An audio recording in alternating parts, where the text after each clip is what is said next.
Всем привет, с вами Костян. Мы по-прежнему во Вьетнаме, в Ханое. Здесь есть крайне интересная улочка, она железнодорожная, и ты сидишь буквально в метре от того, где проходит поезд.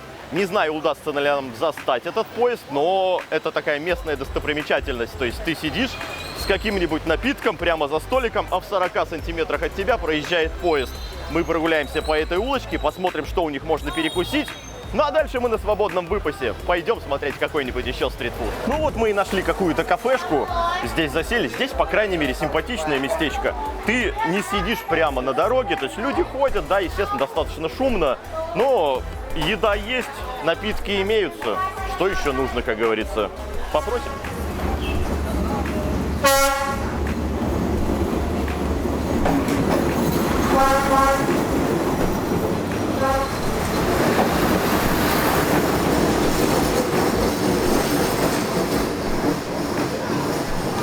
Ну, нам очень даже повезло. Ровно в 4 часа дня, значит, он здесь проходит.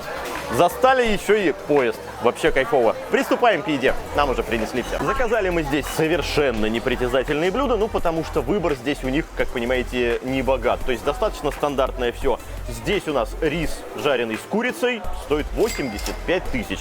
Сразу хочется обратить внимание на то, что порция достаточно скромная. Тарелка не глубокая, а, следовательно, да, дороговато. Самое главное, на вкус. Курочка вроде есть, все есть. Это вкусно. На вкус очень даже неплохо. Рис пожарен хорошо, ингредиенты в наличии. На курицу, в общем-то, и не пожадились. Ну, знаете, наверное, здесь цены на этой очень популярной дороге просто повыше. Потому что в других местах здесь можно встретить, если в ту же цену будет, то это такая лохань, а на самом деле подешевле. Ну, впрочем, вы все уже прекрасно знаете это блюдо, мы обозревали его 1000 раз, потому что в каждом месте, куда посещаешь, везде присутствует, конечно же, такое. Ну и следующее. Натуральный, настоящий стритфуд. Багетик тоже с курицей. Давайте посмотрим, что там внутри-то напихали. Ну, курица как минимум должна быть. Сверху все забросано травой, само собой.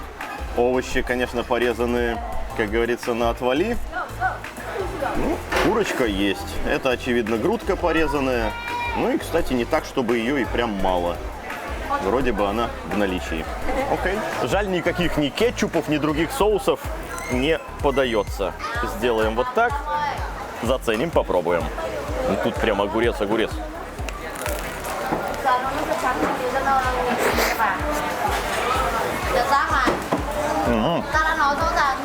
Вкусно.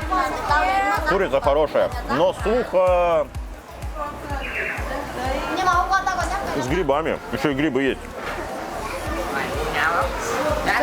Слушайте, это вкусная штука. Действительно вкусная. Но соуса не хватает катастрофически. Потому что сухая булка, достаточно сухая грудка. Вы понимаете, ты куснул, и у тебя абсолютно сразу же вся влага изо рта исчезла. И ты такой жуешь вату, короче говоря, сухую, но на вкус приятную. Тут вопросов нет.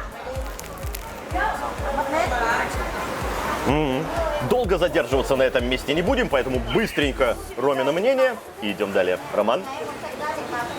Рис — это отличный вариант, чтобы вот поесть, когда ты просто голодный, ну, в середине дня, например. Здесь много курицы, много жареного яйца добавлено, и рис просто хорошо пожарен, мне понравилось.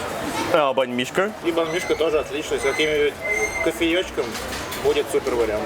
Да, я считаю, что неплохо. Единственное, что, ну вот по цене рис может быть дороговат, ну да и ладно, вы в столице, во-первых, еще на крайне популярной туристической улице. Логично, что здесь немножко завышена цена. Ну и хорошо, значит, здесь можно перекусить. По крайней мере, вкусно. Чего, в общем-то, я, признаться, не ожидал. Ну а мы двигаемся дальше. После крайне населенной улицы мы переместились в достаточно тихое местечко. Здесь тоже очень много всяких баров, ресторанчиков. Но захотелось, знаете ли, в спокойной обстановке посидеть.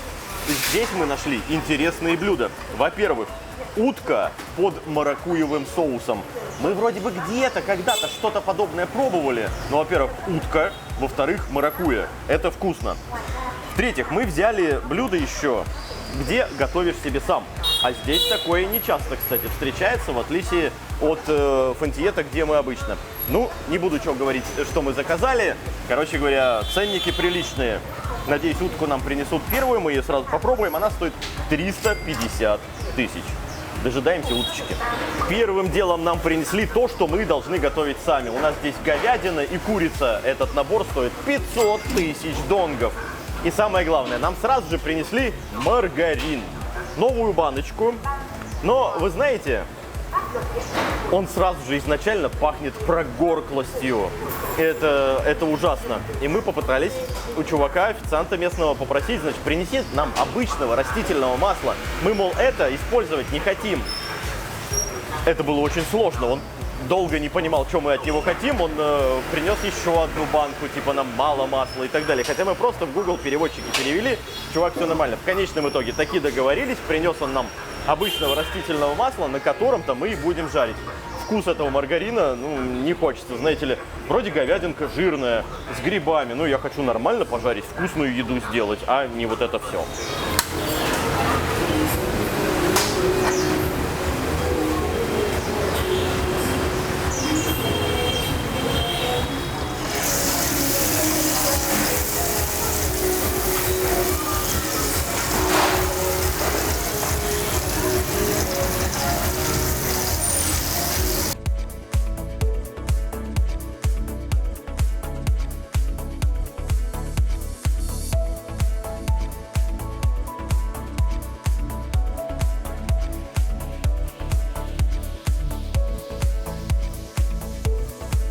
Нам уже принесли утку. Первая порция говядины у нас готова. Лучок пускай еще потихоньку жарится. Мы уменьшили газ. И, соответственно, сейчас попробуем утку. Лучок пускай доходит. И продолжим жарить. Итак, напомню, утка стоит 350 тысяч. На запах это просто волшебно. Это подкопченая утиная грудка. И полита маракуйевым соусом. Не чистой маракуйей. Это видно сразу. Но прям с волокнами, короче говоря, полноценно. Вот так вот кусочек взять и попробовать.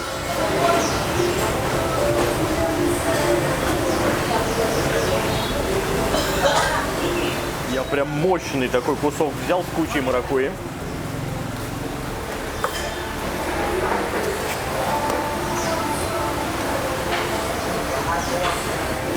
Это интересное сочетание. Сама по себе копченая утка очень мощный вкус имеет. Не исключено, что здесь при копчении использовался какой-либо жидкий дым. Это скорее всего.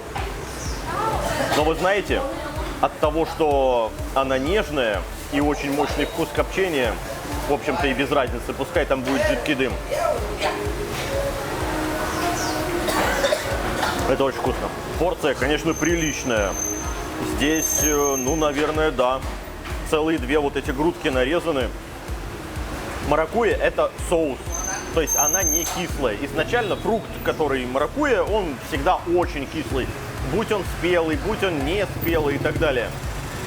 Здесь, во-первых, семечки не такие твердые, а во-вторых, это достаточно сладкий соус.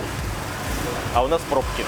Остановиться практически невозможно, но мне все-таки хотелось бы, чтобы, знаете, 50 на 50 было. Половинка без соуса или соус вот отдельно подавайте, а вторая половинка чистая. Ну, потому что сама по себе утка, ну, очень вкусная. Это и нежная, и мягкая, и подкопченая. Вопросов нет. Соус тоже хороший. Я предпочел все-таки макать. Еще раз, порция большая. Я думал, знаете, за 350 тысяч, там, наверное, чуть ли не пол утки должно быть. Но они действительно положили немало. Ну и тут всякие еще овощички и прочие салаты. Роман, давай, налетай. Мне нравится, как хрустят семечки маракуйевые. Это отдельный шарм.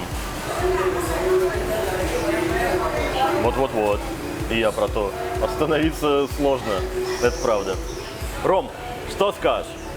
Слушай, утка шикарная, мне прям очень понравилась, особенно с соусом, потому что из-за того, что они, да, жидкий дым добавили, аромат копчения, он слишком мощный, а с соусом он нивелируется, и получается идеальное сочетание. Короче говоря, это необычно, сладко, потому что соус маракуйевый, они, вот как я выше уже говорил, значит, кислоту убрали, вскипятили, может быть, с сахарком, значит, ну, это их там секреты. Мощный копченый вкус утки очень хорошо сочетается с маракуйевым тонким таким ароматом и вкусом. Короче говоря, это шикарное блюдо. 350 тысяч, опять же, дорого, но, как знаете, а где еще такого попробуешь?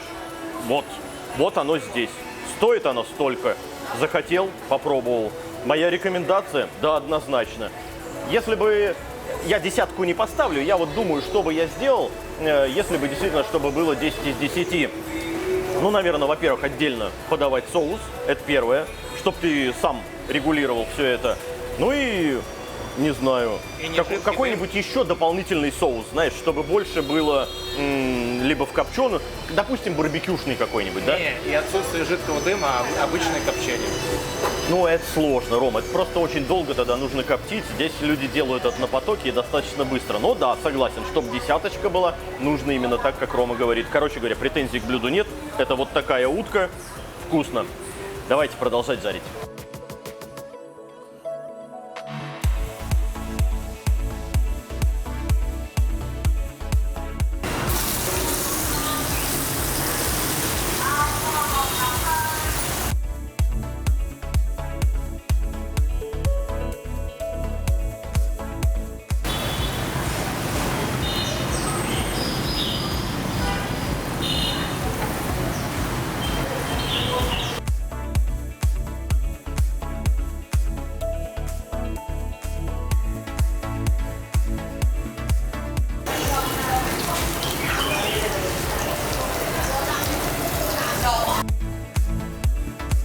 Что ж, вот мы первую порцию и приготовили. И смотря вот на это все, мы не приготовили даже четверти.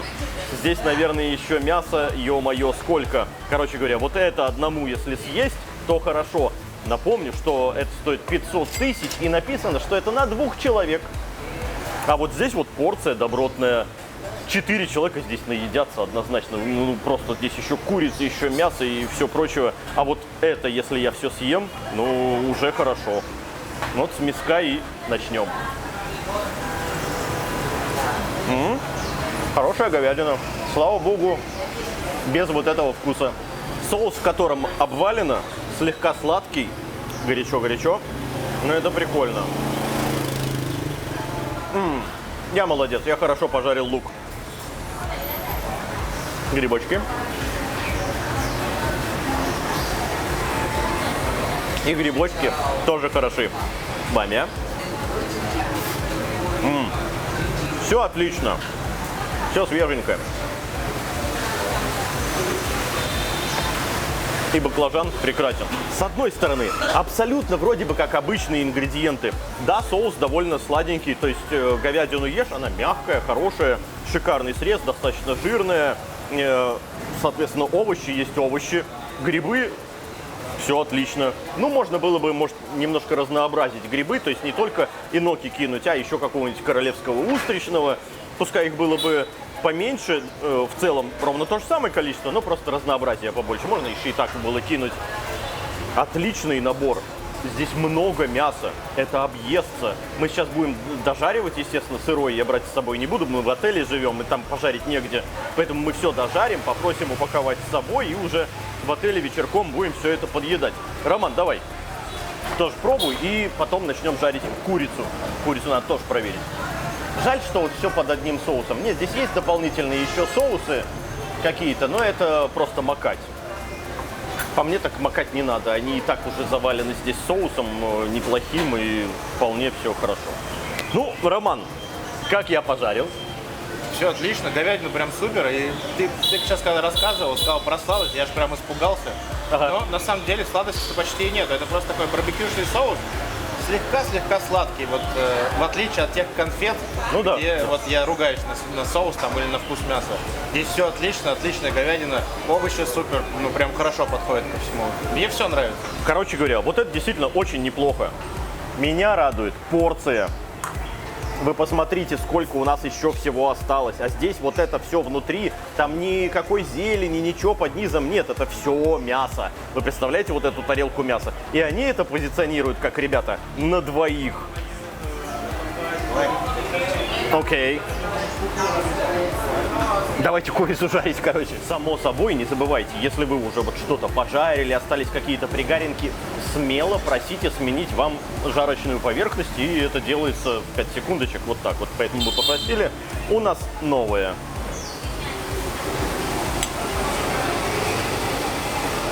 А из курицы здесь грудки. Ну и хорошо. Диетичненько. Но нарезано, конечно, видите, не зачищено, ничего, да и не страшно. Главное теперь не передержать, не пересушить. Я все грудки в один раз, очевидно, сложить не успею. Я, кстати, наоборот, люблю пересушенные. Да? Хорошо, я тебе подольше подержу. Ну, здесь кусочки говядины попадаются еще, ну ладно, не страшно. А, нет, смотри, смотри. Снизу лука напихано. Лучок это хорошо, но тем не менее, видите, мяса-то все равно немало. Хоть даже там снизу и лук. Ну, то есть не настолько много мяса, но все равно много. Короче, нормально. А, тут говядина еще другого вида. Ром, смотри. Вот эту мы говядину жарили, а вот эту мы еще не жарили. Видишь, здесь другой вид говядины в середине еще. Вот он, видишь? Надо тоже будет попробовать.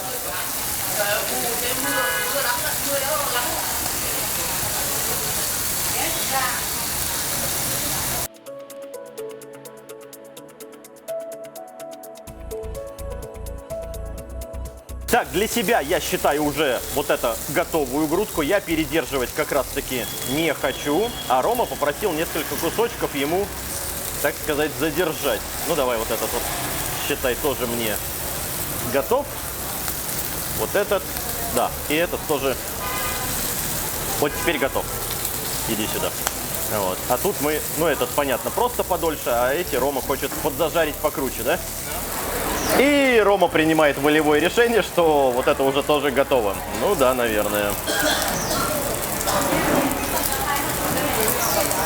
Ромка это жарил. Ты на свой, естественно, вкус. Так, ну а этот кусочек я еще чуть-чуть поваляю, хотя он вроде тоже готов. Вот странно, как нарезаны неравномерные кусочки. Ладно. Готово. Многие люди говорят, да что ж я прихожу в ресторан и должен еще сам себе готовить. Да, в принципе, я согласен. Ну, во-первых, я люблю готовить. Ромка тоже, знаете ли, не дилетант в этом смысле. И мне что в этом плане нравится? А потому что я вот себе захотел курочку вот таким вот образом приготовить. То есть, чтобы грудка осталась сочная, мягкая внутри и так далее. А Ромка любит, значит, более подзажаристую. Вот мы сами каждый себе и приготовили. Мягкая. Суховатая, ну просто потому что тонкая. Я вот этот кусочек хочу попробовать. О, вот это идеально. Здесь и сочность внутри, и мягкость. Кайф. Я когда дома грудки быстренько делаю, знаете, мариную их быстро в каком-нибудь устричном соусе, либо терияки, добавить еще каких-нибудь овощичек, максимальный жар. У меня в Питере индукционная плита, и, соответственно, просто максималочку, девяточку врубаешь, и вот на этом жаре очень быстро, где-то 5-7 минут максимум, постоянно, естественно, перемешивая, все у тебя снаружи она схватилась, внутри осталась сочная, полностью приготовилась. Ко мне, ребят, когда друзья заходили, там вечером мы сидели, там в покер играли, еще прочее, я вот такую тарелку выношу, на середину стола ставлю, все пробуют такие, а как так получается? А вот так, потому что быстро и на максимальном жаре. В общем-то, здесь мы то же самое и сделали. Ну, Ром, соответственно, ты вот любитель более такой, да? Да, если куриная грудка жареная на масле, я люблю прям ее максимально зажарить, чтобы она снаружи превратилась практически в джерки, а внутри осталось чуть-чуть прям такого, ну, слегка сочного мяса, ну, прям чуть-чуть. Вот тогда для меня это будет идеально.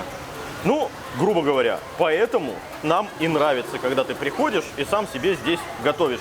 Курица хорошая, грудок довольно прилично. Мы, естественно, не все выковыряли здесь, но, опять же, к недостаткам, если относить, они все в одну тарелку сделали, вот такую гору снеговика какого-то, значит, налепили. Я бы предпочел, конечно же, может быть, мясо здесь, мясо здесь, мясо здесь. Так просто удобнее, чтобы не выковыриваться вот оттуда, чего хочешь попробовать. А, знаешь, вот у тебя плошка с мясом здесь есть, раз, вывалил такой, все, вот этот вид пожарил, забрал. Окей, следующий. Ну и что же, приступим к тому мясу, которое у нас затерялось, и я сначала-то его и не приметил. Разогреется пускай и начнем.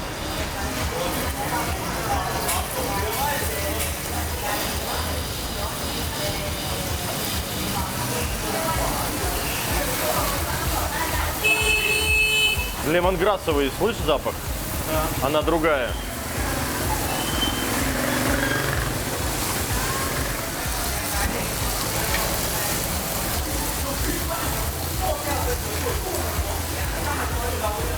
Ну и теперь говядинка. Ну это пожестче, да, это пожевать. В отличие от... а здесь уже и не осталось тех кусочков, которые ролики были. Здесь вкус говядины более насыщенный. Если там сладость, еще что-то, то это прям про говядину.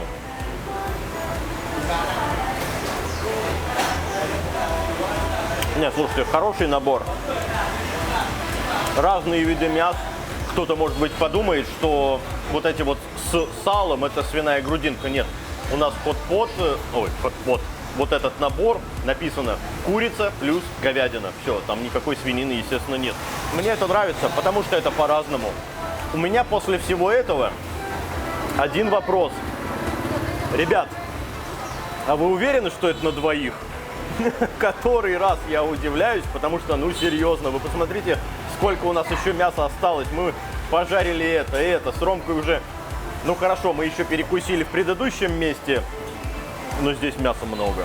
Это приятно, это добротно. Роман, мнение по поводу этого мяска? Вкус отличный, да, хоть и пожевать, но когда говядина настолько тонко нарезана, то мне даже и нравится, что ее нужно пожевать. То есть ее не нужно прокусывать, как если бы это был толстый стейк. Ну да, вот это вот все. Другими словами, это шикарный набор. Да, не дешевый, но и порция хорошая. В отличие от того риса, который был оверпрайснутый, ну просто потому что там улица такая. Ну а мы сейчас быстренько это дожарим, сразу вместе с лучком, с говядиной и так далее. И заберем это с собой. Не забывайте, всегда, в любом месте, какая бы штучка у вас малюсенькая от еды не осталась, если вы хотите забрать это с собой, вам всегда упакуют, всегда принесут какую-нибудь, вот, например, утку, как мы сейчас попросили, и нам принесли, и все запаковали. Уточку я, естественно, притащу домой, Туин тоже перекусит. Прошлись мы по очередному стритфуду сегодня. Я считаю, очень даже было неплохо, потому что вот эта Трейн улица, здесь один чувак останавливает меня и такой спрашивает, а где Трейн улица? А я что, местный, что ли? Откуда ж я знаю? Но, тем не менее, сегодня мы с ней тоже познакомились, посмотрели. Очень неплохое, симпатичное местечко, знаете ли. Ради этого ты сюда и приезжаешь. Таких необычных впечатлений. Ну а по поводу еды, мне понравилось. Много мяса. Ценник, в общем-то, неплохой. Кстати, напишите, вы бы сколько вот это вот мяса в одно лицо съели, или там насколько у вас бы людей ушло. Потому что мне кажется, это на четверых, а не на двоих, как у них в меню позиционируется. Интересно было бы посмотреть, что у них там на четверых выдают. Другими словами, это интересное, симпатичное местечко. Да? В Ханое очень много туристов, как вы заметили. Их чуть ли не больше, чем вьетнамцев. Но это очень популярное туристическое место. Ну а с вами был Константин. Для подписчиков Костян. Всем пока. Ну я просто орать не хочу, а то движки разве перекричишь.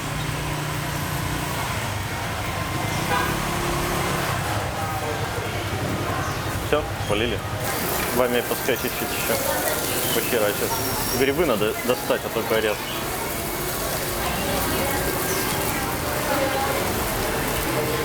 Такие огарочки.